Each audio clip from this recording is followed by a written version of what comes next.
உலக புகழ்பெற்ற கால்பந்தாட்டக்காரர் Cristiano Ronaldo அதிகாரப்பூர்வமாக கோடீஸ்வரர் அந்தஸ்தை அடைந்துள்ளார். கால்பந்து உலகிலும் சமூக ஊடகங்களிலும் ஏற்கனவே எண்ணிலடங்கா சாதனைகளை படைத்த ரொனால்டோவுக்கு இது இன்னொரு மகுடமாகும். சவுதி அரேபிய கிளப்பான அல் நாசருடன் புதிய மெகா ஒப்பந்தம் போட்டதில் இருந்து உலக விளையாட்டு வணிகத்துறையின் ஜாம்பவான்களுக்கு ஈடாக ரொனால்டோவின் மதிப்பு உயர்ந்துள்ளது.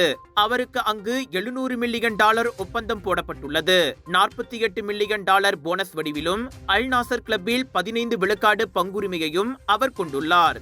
இந்நிலையில் 2020 ஆண்டில் இருந்து ரொனால்டோ சம்பாதித்த வருமானம் ஏற்கனவே $1 பில்லியன் எட்டியிருந்தாலும் அவரின் நிகர சொத்து மதிப்பு இப்போதுதான் முதன்முறையாக $1 பில்லியன் தொட்டிருப்பதாக celebrityNetwork.com இணையதளம் தெரிவிக்கிறது.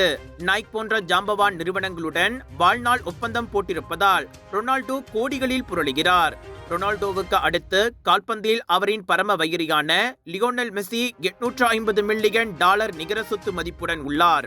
அமெரிக்க கால்பந்து லீக்கான MLS-இல் விளையாடும் இன்டர் மியாமி அணிக்கு பெரும் தொகையில் மாறி சென்ற பிறகு மெஸ்ஸியின் சொத்து உயர்ந்துள்ளது. ஆனால் ரொனால்டோவும் மெஸ்ஸியும் அருகில் நெருங்க முடியாத அளவுக்கும் ஒருவர் இருக்கின்றார் என்றால் உங்களால் நம்ப முடிகிறதா? புரூனை அரச குடும்பத்தை சேர்ந்த ஃபாயிக் பொல்கியா என்பவரே அவராவார். புரூனை சுல்தானின் உறவுக்கார பையனான ஃபாயிக் அந்நாட்டு தேசிய கால்பந்து அணியின் கேப்டன் என்பதுடன் தாய்லாந்தின் முதன்மை லீக்கில் விளையாடும் ரட்சாபுரி அணிக்கு விளையாடி வருகிறார். அவரின் நிகர சொத்து மதிப்பு வாயை பிளக்க வைக்கும் அளவுக்கு $20 பில்லியன் ஆகும்.